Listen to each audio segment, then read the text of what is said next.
Boa noite, meus irmãos queridos. Aqui o pastor Hélio Piovesan falando.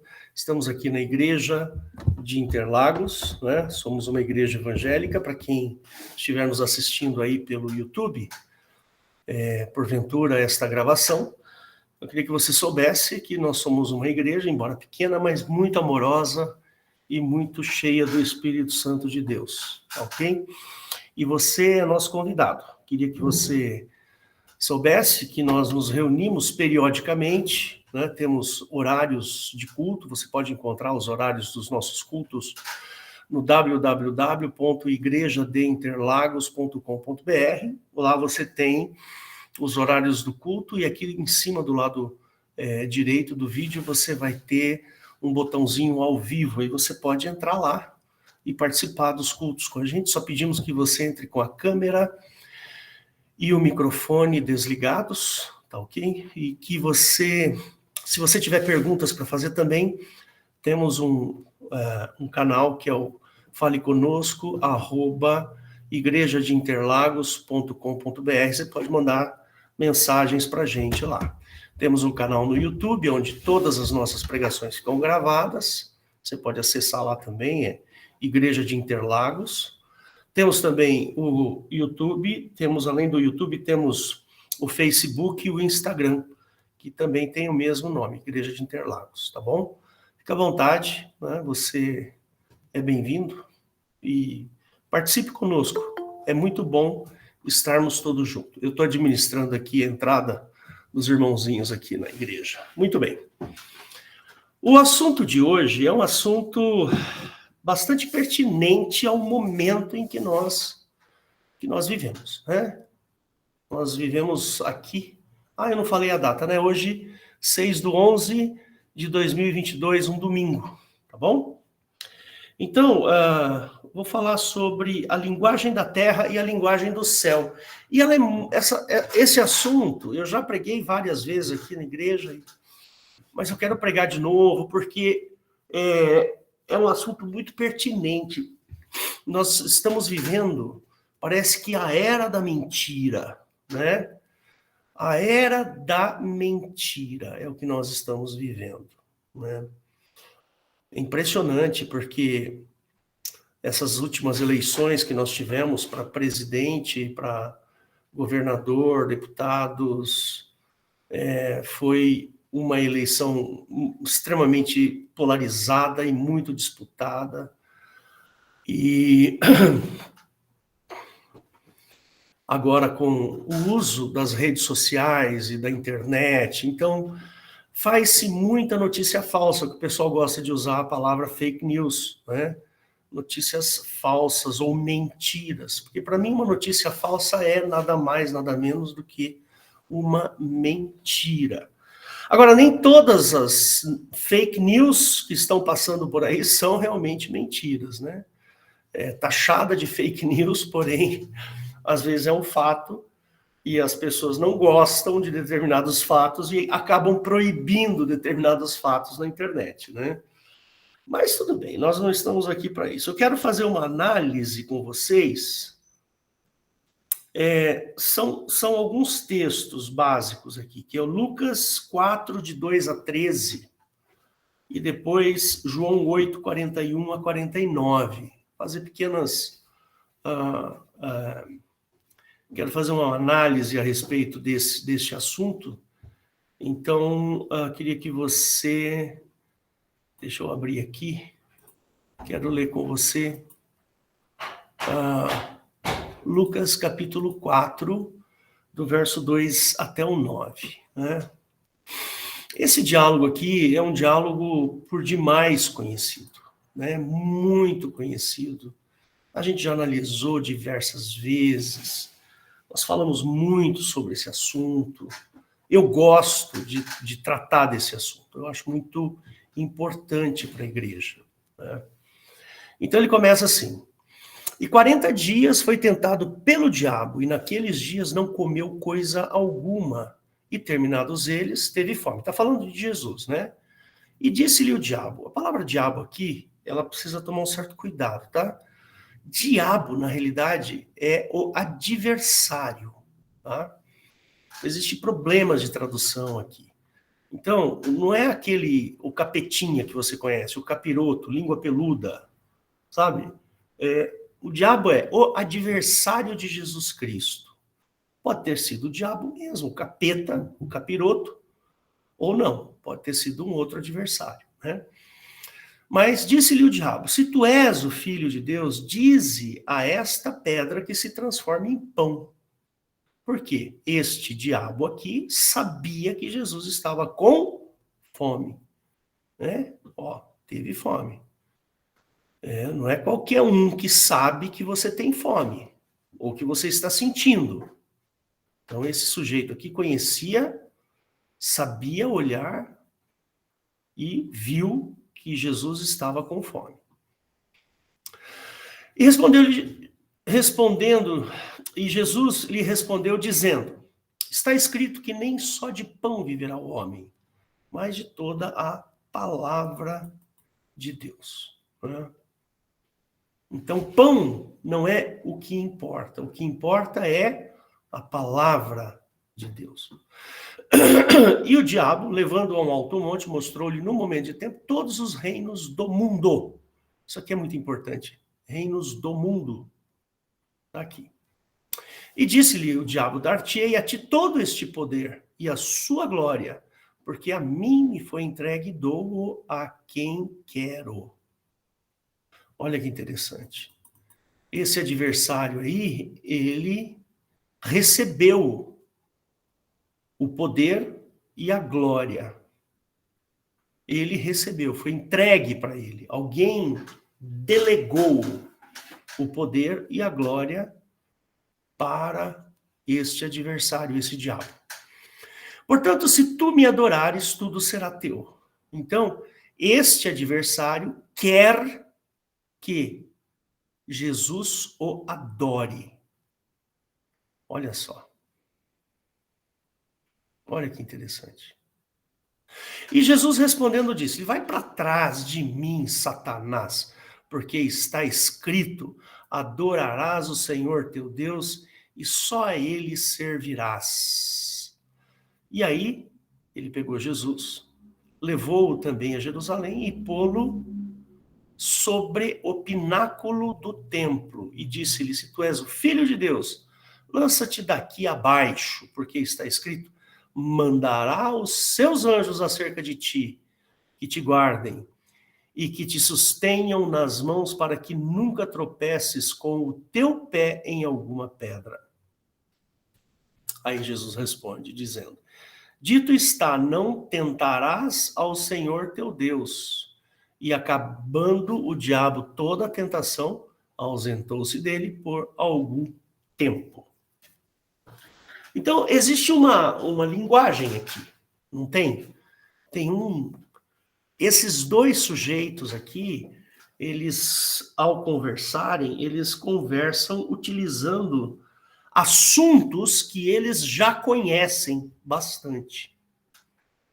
E tem um detalhe, né? Lá em João 41, 8:41, daqui a pouco a gente volta aqui. Vou mostrar aqui João 8:41 para você. João 8, você já conhece esse texto, né? Bastante tempo, né? Ele fala assim: vós fazeis as obras do vosso pai. Disseram-lhes, pois, nós não somos nascidos de prostituição, temos um pai que é Deus.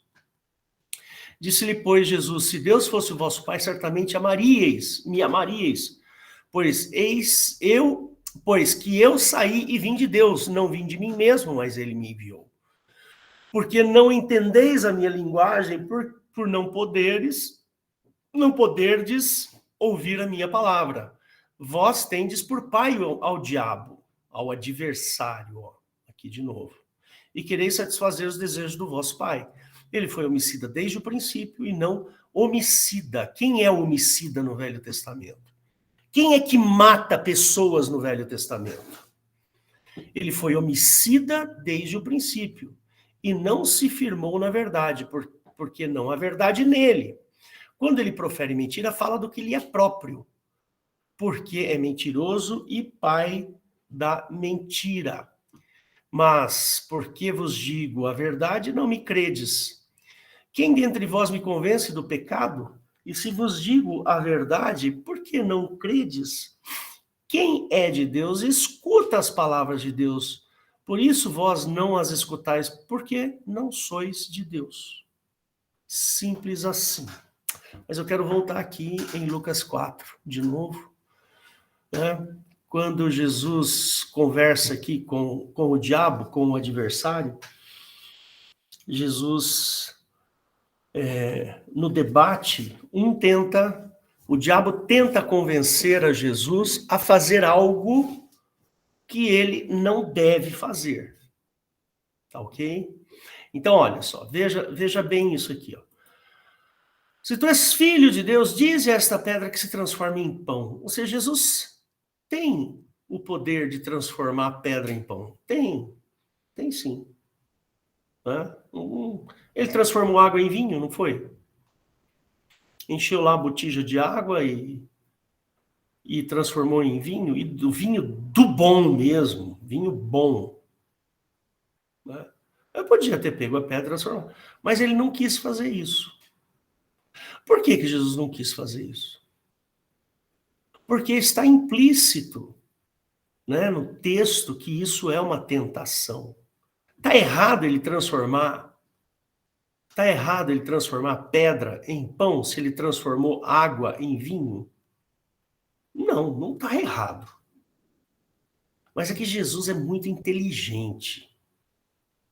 Jesus ele é tão inteligente que ele falou assim, não, se eu fizer isso, eu vou dar razão para o diabo. E eu não quero dar razão para ele. Não está errado. Aí Jesus falou assim, está escrito que nem só de pão virá o homem, mas de toda a palavra de Deus. Pronto, isso aqui convenceu o diabo que ele não iria transformar o pão, a pedra em pão. Aí ele levou no alto do monte, mostrou no momento de tempo todos os reinos do mundo. Ele falou assim, ó, dar-te-ei a ti todo este poder e a sua glória, porque a mim foi entregue e dou a quem quero. Portanto, se me adorares, tudo será teu. Ah, aqui sim, pronto. Aqui sim. Não podemos adorar o adversário, o diabo. Isso está errado, de verdade. Aí Jesus falou assim, adorarás o Senhor teu Deus, e só ele servirás. Muito legal isso aqui. Né? Aí pegou Jesus, levou lá no alto do pináculo do templo, no pináculo do templo, lá na torre. Você é o filho de Deus, lance daqui abaixo, porque está escrito, mandará os teus anjos acerca de ti, que te guardem, e te sustenham nas mãos para que nunca tropeces com o teu pé em alguma pedra. Então, peraí. Se Jesus pulasse aí, imagina que Jesus pulasse. Aí viriam os anjos para não permitir que Jesus se machuque. Percebe? Só que a obra de Cristo está baseada no sacrifício do corpo dele. Então, se Jesus, por acaso, pedisse para os anjos sustentar as mãos dele aqui, ele perderia aquilo que é mais precioso, que o objetivo dele é pôr o corpo dele à prova. Percebe?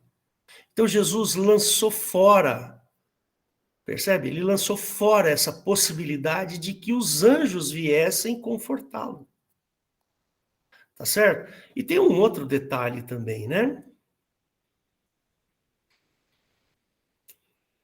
Ele mandará aos seus anjos.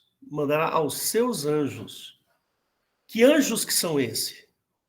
Primeiro detalhe. Quais anjos são esses? Será que são os anjos lá de Jeová? Ah, eu ficaria meio em dúvida aí. Eu deixaria isso daí para lá. E Jesus falou assim, não tentarás o Senhor teu Deus, ou seja, não vou ficar...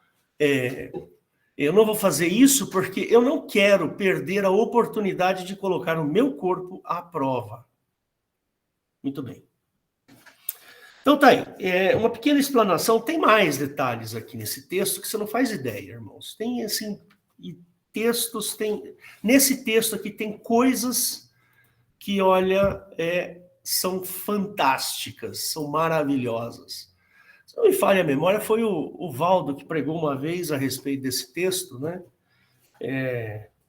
Acho que foi o Valdo, né? Muito bem. Vamos falar sobre a linguagem que está implícita aí. Né? Esta linguagem importante que Jesus usa e que o mundo usa.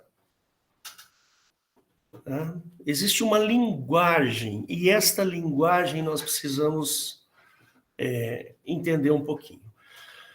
Você já viu um economista conversando? Um economista conversando com o outro. Ele fala português, mas você não entende uma vírgula do que o cara fala. Já viu isso, né? Ou então um médico conversando com outro médico. Os caras falam aquelas palavras para se referir a determinadas coisas que a gente não faz ideia do que é.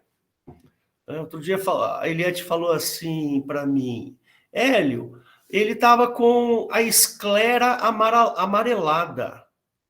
Aí eu falei, o quê? Esclera? Esclera é essa parte branca do olho, ela me explicou depois. Né?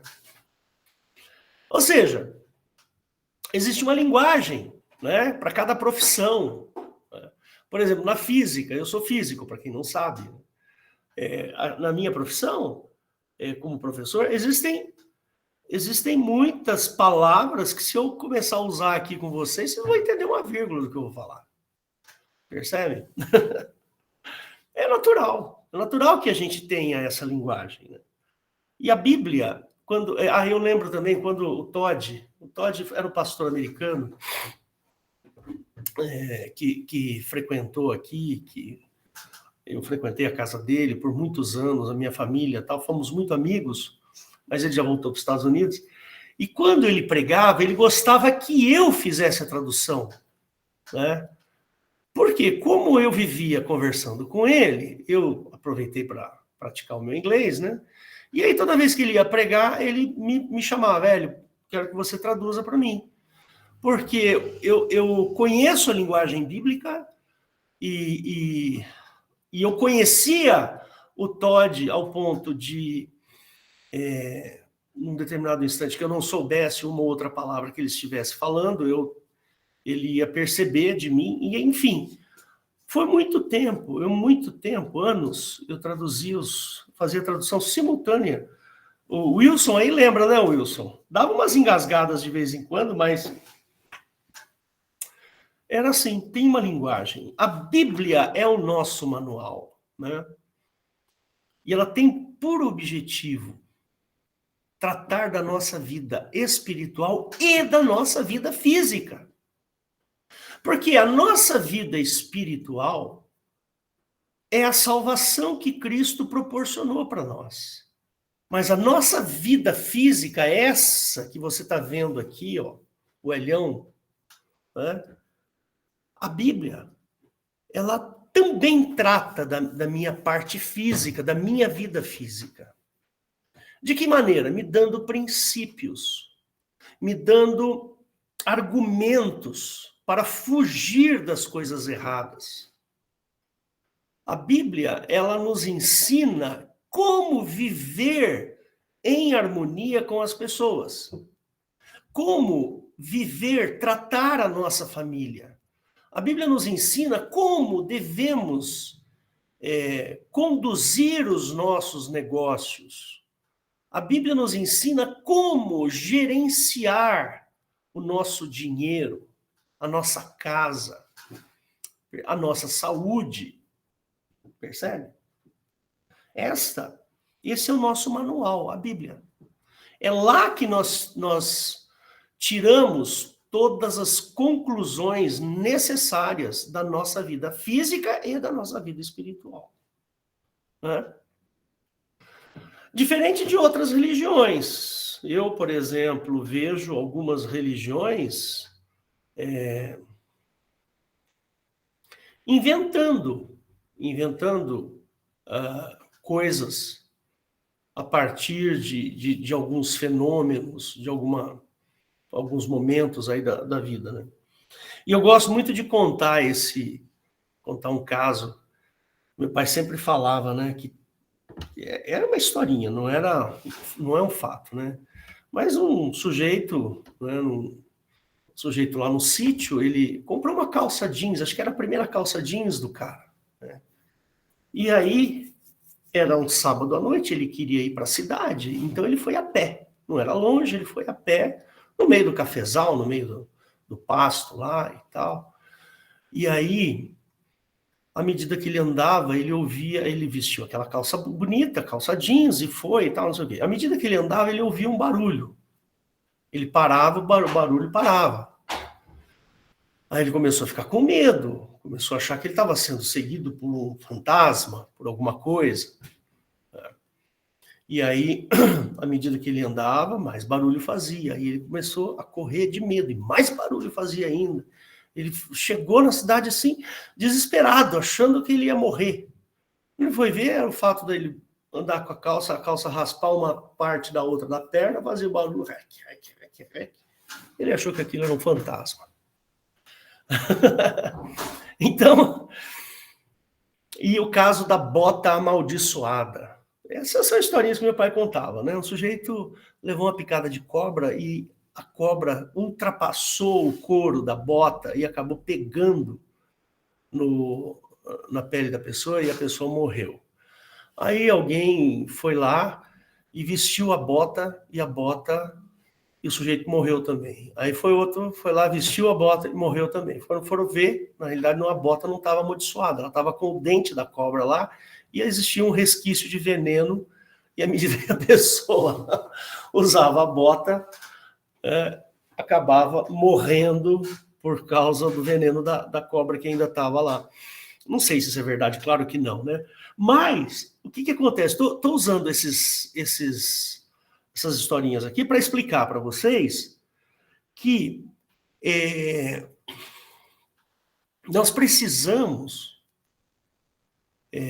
olhar a Bíblia com bastante cuidado, no sentido de que ela é que nos dá a referência moral. É a Bíblia que nos dá a referência espiritual. Percebe? Nós não podemos olhar para a Bíblia e achar que ela é um livro que tem coisas lá que não nos atingem.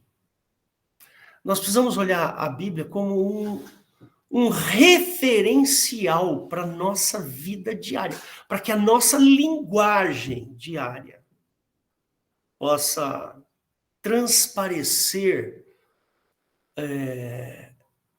os meus valores morais, os valores da minha vida. Percebe?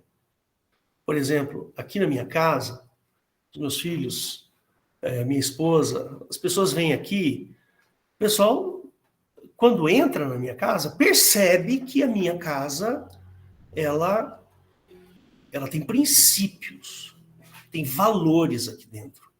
E não são quaisquer valores. Percebe? Nós temos os valores do amor de Cristo dentro desta casa. Todos nós aqui. Percebe? Então, irmãos, a Bíblia, ela é o nosso manual. E a linguagem que o mundo usa não é esta linguagem amorosa de Cristo. Muito pelo contrário.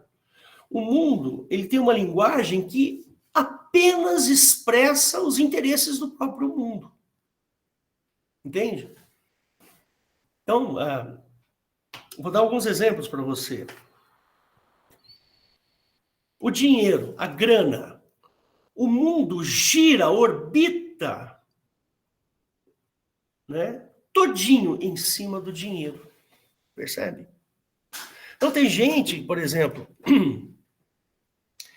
tem um financista famoso nos Estados Unidos chamado Warren Buffett. É um senhor já de bastante idade, sujeito aí de uns 90 anos, e ele é muito, mas muito rico. Ele tem assim, ultrapassa dezenas de bilhões de dólares. E ele, Até minha esposa, quando foi para os Estados Unidos, ela passou em frente à casa dele, lá em Seattle. Perdão, Seattle não, cidade lá de Nebraska. Esqueci a capital de Nebraska lá. Ele mora lá. E aí um dia eu estava lendo uma reportagem dele, ele falou assim que ele precisa apenas de $100 mil por ano para viver. É o que ele usa. Ele não usa mais do que $100 mil por ano para viver. $100 mil por ano é um salário. Você imagina aí, 8, 9 mil dólares por mês. Essa é a grana toda que ele usa por ano. Salário médio nos Estados Unidos. Aqui para nós, 8, 10 mil dólares é muita grana, né? Muita grana.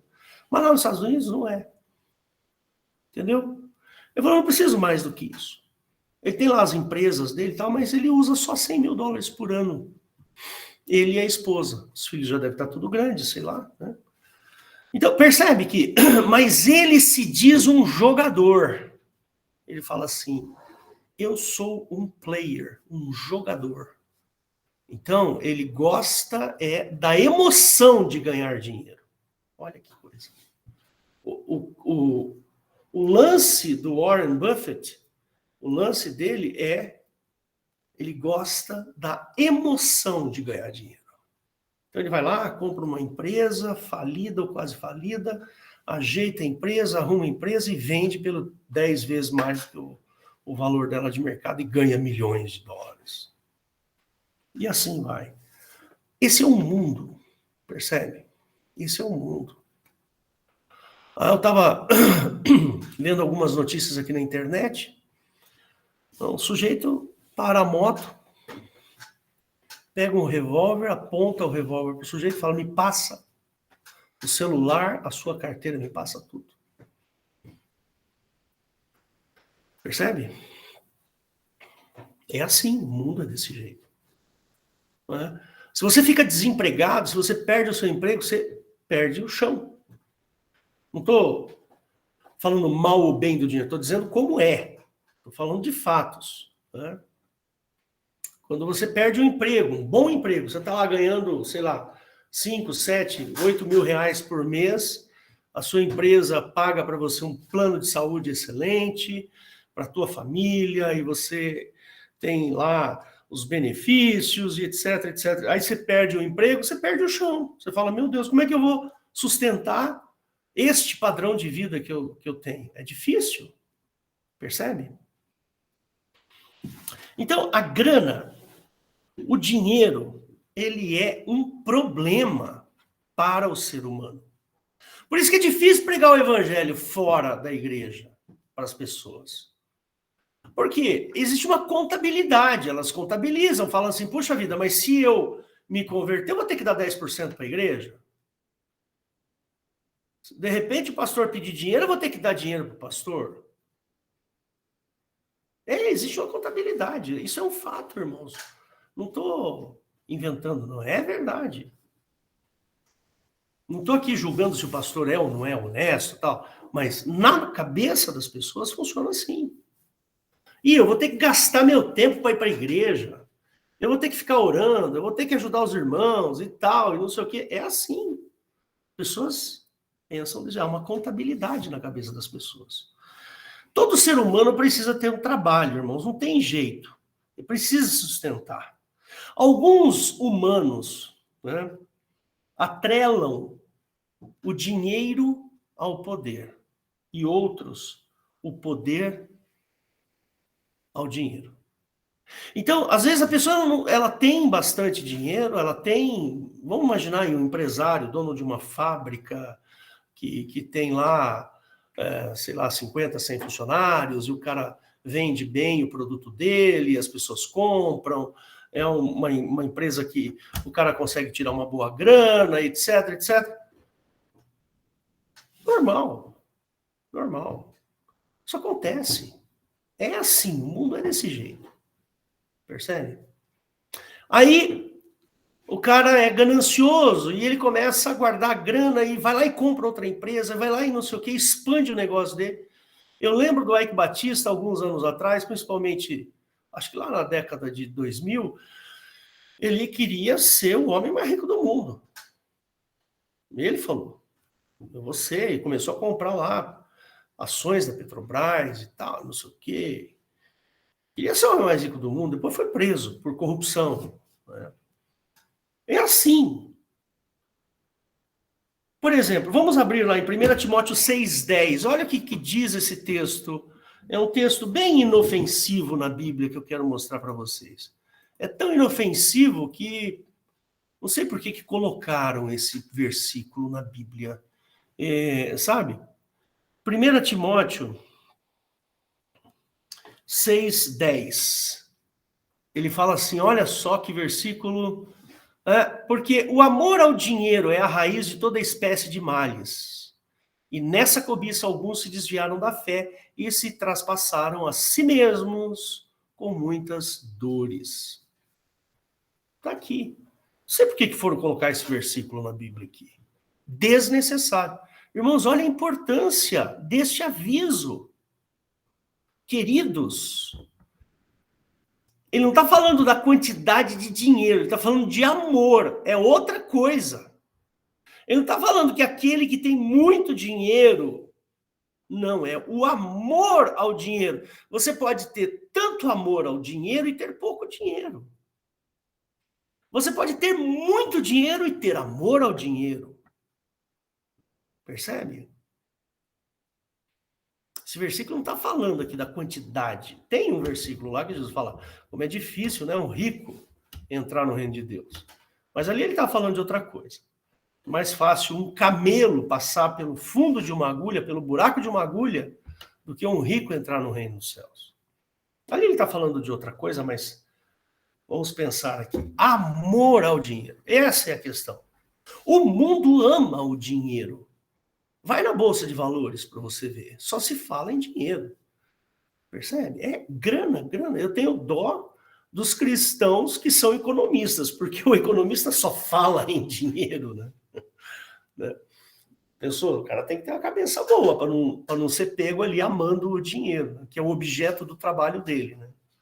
Percebe? É um verso muito sábio esse daí. Muito sábio. É de uma sabedoria incrível. Por quê? Porque Jesus prega o desprendimento das coisas. Próprio Jesus fala assim, o filho do homem não tem onde reclinar a sua cabeça. Percebe? Então, o que Jesus está falando não é a quantidade de dinheiro, mas é o amor ao dinheiro. Esse é o problema. Deu para entender? Esta é a linguagem do mundo.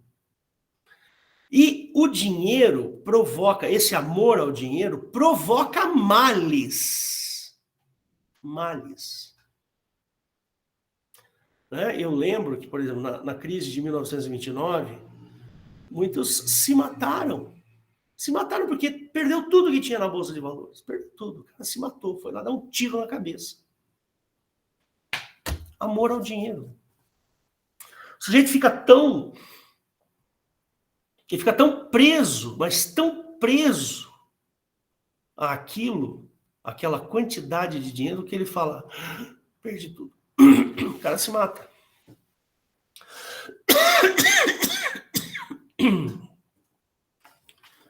Então, irmãos, essa é a linguagem do mundo, a linguagem da grana. E essa linguagem da grana, vou contar aqui mais um fato não, vou contar uma historinha para vocês. O sujeito foi lá, arrumou um emprego, está ganhando seu salário lá, está indo bem.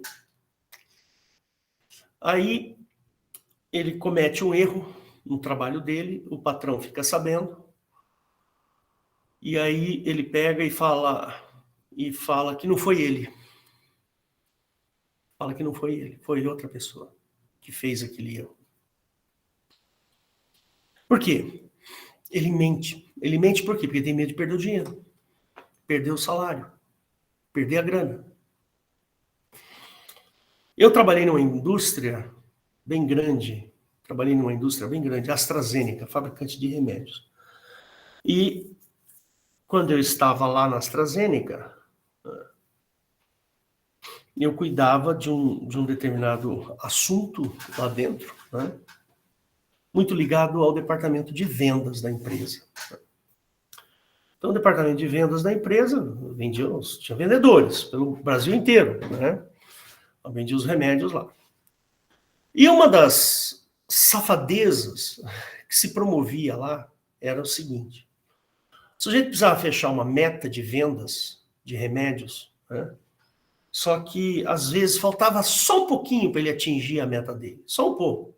O cara tinha que vender lá, sei lá, 50 mil reais. Aí ele tinha vendido 45 mil reais. Faltava 5 mil reais. Estou dando um exemplo aqui, pelo amor de Deus. O que o cara fazia? Ele ligava para as empresas que compravam os remédios, que eram amigos dele, e ela fulano, eu preciso que você abra um pedido meu aí de 5 mil reais, senão não bato a meta aqui. Vou me enrolar. Não, tudo bem. Eu vou abrir um pedido aqui para você fechar a sua meta. O cara ia lá, abrir um pedido, esperava 2, 3, 5 dias depois do fechamento do mês, cancelava o pedido. Cancelava o pedido. O cara tinha batido a meta, ia receber o percentual dele, porém, o cliente lá, o amigo dele, cancelava o pedido, porque ele não queria comprar aquela quantidade. Mentira!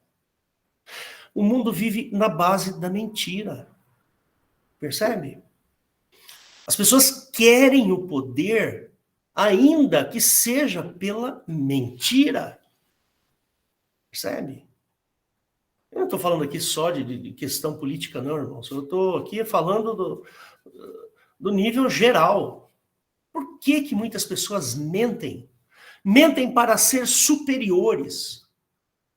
Mentem para não perder a sua boquinha. A linguagem do diabo é a mentira. O diabo, que é o dono deste mundo aqui, porque ele falou que todos os reinos do mundo são dele, aí ele foi entregue, né? Entendeu? É na base da mentira, do engano, do engodo. Essa é a linguagem do diabo. A linguagem da grana, do poder. As pessoas mentem o tempo inteiro. O ser humano foi feito para mentir. O ser humano é mentiroso.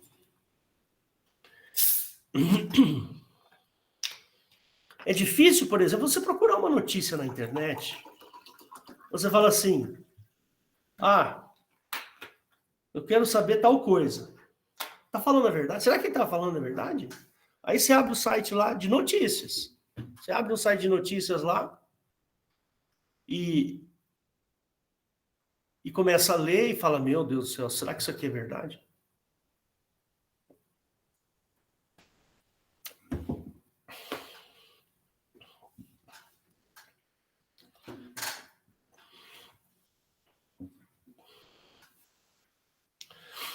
O comércio entre as pessoas é na base da mentira. E eu já vi isso dentro da igreja. Uma vez o irmãozinho comprou um carro cabrito do outro irmão da igreja. Irmãos, o que é isso? Me diz. Foi lá, precisava comprar um carro. O outro irmão foi lá, deu uma maquiada no carro, um cabritão, um carro todo arrebentado, super maquiado, vendeu para o irmão, o carro, 2 dias depois, quebrou. Para que isso, irmãos? Estamos com medo de perder dinheiro? É isso. Você vai trocar o seu céu, o seu arrebatamento. Você vai trocar a sua salvação por 500 reais? É isso que você vai fazer? Não. Dinheiro a gente recupera. Você trabalha e recupera. Mas magoar o nosso Senhor Jesus Cristo por causa de R$ 500 é complicado, irmãos. Eu poderia falar aqui muita coisa sobre a mentira. Muita coisa. Não? Eu tenho aqui 14 tópicos que eu posso falar para você sobre a mentira. A mentira, mentir é um princípio, é um rudimento. Você sabia disso? O sujeito que mente compulsivamente, tem gente que é viciado na mentira. Percebe? Mentir é uma conduta mental. Uma conduta da sua mente.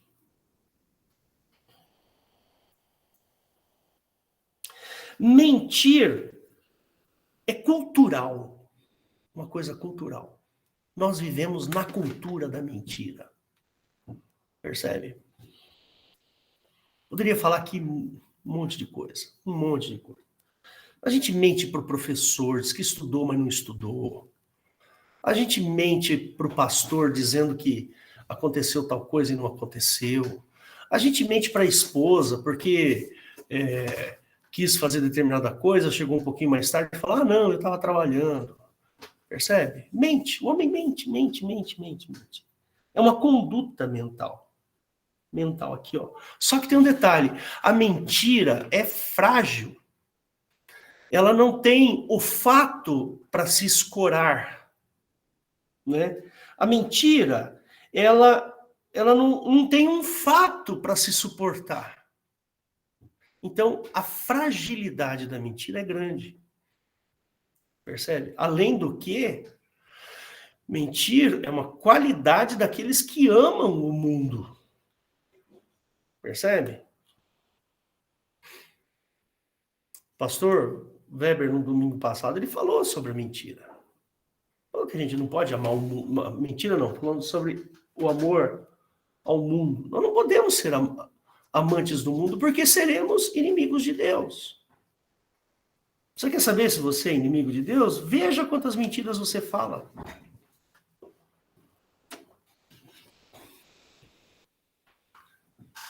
Entendeu? Então, ainda que uma mentira seja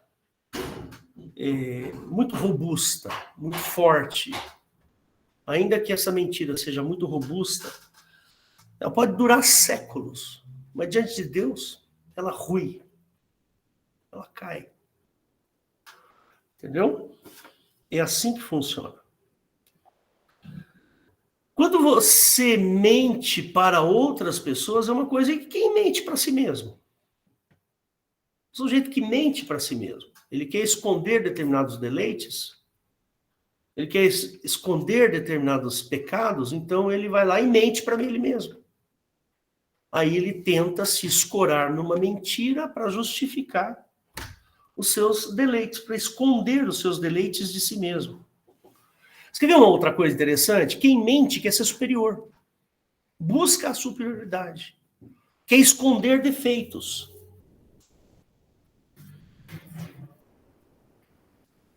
E tem gente que mente por prazer. O cara gosta tanto de mentir que ele mente. Mente. E acredita na própria mentira. É assim. Mente para esconder incapacidades, inabilidades, ou habilidades, perdão. Funciona desse jeito, mas Jesus não é assim. E Jesus não quis que o homem entrasse por esse caminho. Por isso que é importante o revestimento de Cristo nas nossas vidas. Né? Quando Jesus veio,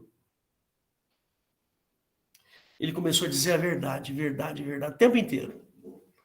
Ele dizia tanto a verdade que as pessoas estranharam. Mas como é que pode um sujeito falar tanta verdade assim?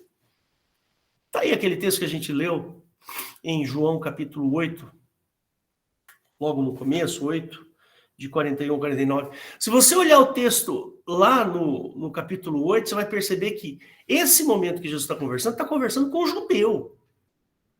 Ele está conversando, não está pregando evangelho para os carinhas que estão passando na rua, não. Ele foi lá falar com os judeus. Jesus estava... Leia o contexto ali para você ver. Jesus está conversando com o judeu, falando assim, ó, vós tende por pai o diabo. O pai de vocês é o adversário. Olha que Jesus falando. E o pai de vocês é o pai da mentira. Porque ele mentiu desde o princípio. Ele é um homicida. Você sabe o que é um homicida? É o cara que mata. Quem é que mata no Velho Testamento? Vai lá ver quem é que mata. Quem é que manda matar? Quem é que manda derrubar uma cidade? Quem é que manda fazer isso, fazer aquilo e mata pessoas? Quem é que manda vir fogo dos céus e acabar com 400 profetas? É um homicida. É isso que Jesus está falando, homicida, matador. Na minha terra chama-se jagunço. Mas Jesus, quando ele começou a falar a verdade, as pessoas começaram, peraí, não é assim, não vai falando a verdade a toda hora, não é desse jeito. Ele falou assim, eu faço o que o Pai faz. Se você creia que eu faço as coisas que o Pai faz, por causa das mesmas obras que eu faço. E tem um detalhe, Jesus foi chamado de mentiroso. Você percebe? Né? O pior de tudo é que quando não se entende a linguagem de Cristo, quando as pessoas não entendem o que Jesus está falando, chamam ele de mentiroso. Né? O pai da verdade é chamado de mentiroso. Mateus 12, só para você anotar aí, você vai ver lá, Mateus 12, 22 a 24, depois você lê, tá? Jesus é chamado de Beelzebu. Beelzebu é o deus das moscas.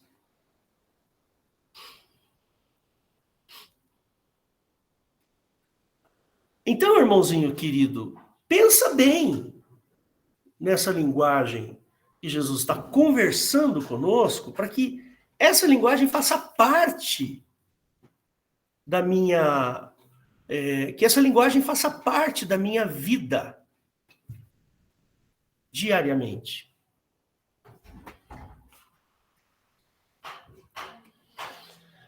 Ora, se eu sou uma pessoa preocupada com a obra de Cristo na minha vida espiritual e na minha vida física, eu vou ter que treinar o meu ouvido. Eu tenho que treinar o meu ouvido para que eu não minta para mim mesmo. A linguagem de Jesus, irmãos, é a linguagem da verdade. Ele é o sujeito que fala a verdade. É ele que nós temos que ouvir, escutar e imitar.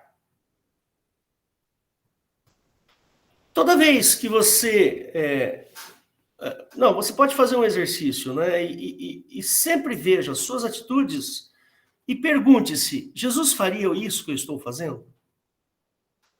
Porque lá, numa das cartas de Paulo, ele fala que nós temos que nos revestir de Cristo. Né? Assumir a roupagem nova de Cristo. É isso que ele nos fala, ele nos diz. E quando ele fala para revestir, se revestir de Cristo, não é que você seja um santo absoluto, que não sei o quê. Não, fale a verdade. Ame as pessoas. Dê o seu coração, por favor. Contribua para a obra de Deus. Ore pelas pessoas. É isso que Jesus está falando. O que Jesus fazia? Ele orava. Ele orava. Ele tinha olhos de amor. Ele vivia a vida dele pensando no próximo dele, nas pessoas que iriam para o inferno se ele não fosse para a cruz. É assim que Jesus pensava. Não é ficar preso dentro de um templo, numa sala, e rezando o dia inteiro, a noite inteira, o dia inteiro, a noite inteira, por anos, em silêncio. Não, não é isso. Jesus é simples, irmãos. A obra de Cristo é simples. Não mente. Não mente. Não ame o dinheiro. Percebe? Vou falar aqui algumas coisinhas sobre a verdade. O que é verdade? A verdade é a expressão exata dos fatos, né? Então isso é verdade. A verdade, ela é eterna e absoluta. Um fato ocorreu, ocorrido está, acabou. Né? A verdade, ela não necessita ser explorada para a glória de alguém, de jeito nenhum. A verdade, ela é imparcial. Por quê? Porque ela relata o fato. Ela fala do que aconteceu, daquilo que realmente é. A verdade produz dor no mundano. A verdade é um valor inverso daquilo que tem dentro de você. Percebe? Por isso que nós relutamos contra ela. O ser humano prefere a mentira do que a verdade. Por quê? Porque está no nosso DNA, está na nossa natureza mais profunda. Então, meus irmãos queridos, a Bíblia fala que nós não podemos servir a dois senhores. Nós só temos que servir a um único Senhor. Escolha a verdade. Sirva a verdade. Aprenda a linguagem do céu, não a linguagem da terra. A linguagem da terra a gente já sabe qual é. É a mentira, é o dinheiro, é o prazer, é a glória, é o poder. Essa é a linguagem do mundo. A do céu não é essa, não é assim. Aprende a linguagem do céu, a linguagem de Cristo, da humildade, do amor, da retidão, de princípios profundos, arraigados. O mundo que nós vivemos é um mundo da informação, que agora é a internet. É a internet, irmão. Nós estamos vivendo agora na era da internet. Vocês já ouviram falar do metaverso? Metaverso. O metaverso é um ambiente de computador que o sujeito entra lá e pode viver uma vida de mentiras dentro do metaverso. Você cria um avatar, um personagem, aí esse personagem, você entra lá, você pode fazer uma reunião com outros personagens, você pode comprar, você pode vender. De verdade, não estou brincando, não. Falando dinheiro de verdade. Por isso que surgiu os bitcoins aí da vida. Esses dinheiros esquisitos aí, que até hoje não consigo entender esse negócio aí. Queridos, a internet, ela é uma ferramenta que ela pode construir ou destruir. Que nem um remédio, né? O pessoal fala assim, se você tomar, por exemplo, um remédio aí para tosse, um xarope para tosse, né? Aí se você tomar 5 litros de um remédio para tosse, você morre. Entendeu? Toma 1 quilo de aspirina para ver onde você vai parar. No cemitério, né? Mas se você tiver uma dor de cabeça e tomar uma aspirina, a dor vai embora. Ela não te mata. E assim vai. Queridos,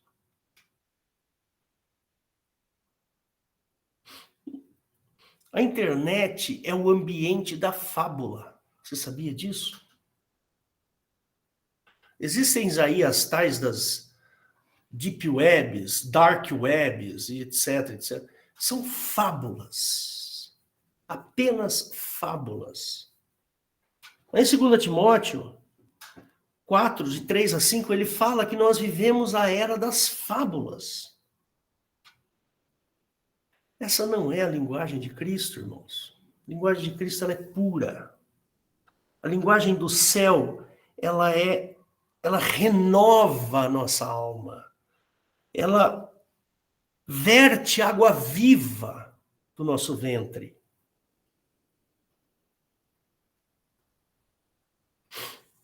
A linguagem de Cristo, ela é para nossa mente, para o nosso coração e para nossa carne. Amém? Eu espero que você entenda e se livre da linguagem da terra e comece a estudar a linguagem do céu, que eu tenho certeza que essa linguagem do céu, ela vai provocar um bem enorme na sua vida, tanto física quanto espiritual. Isso eu tenho certeza.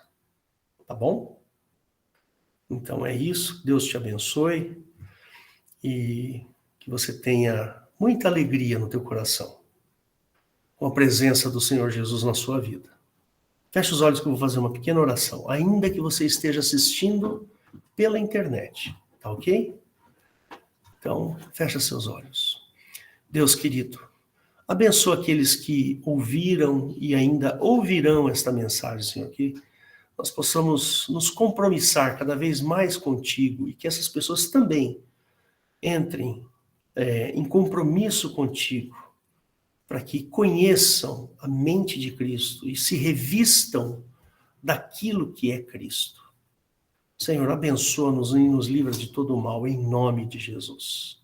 Amém. Glória a Deus.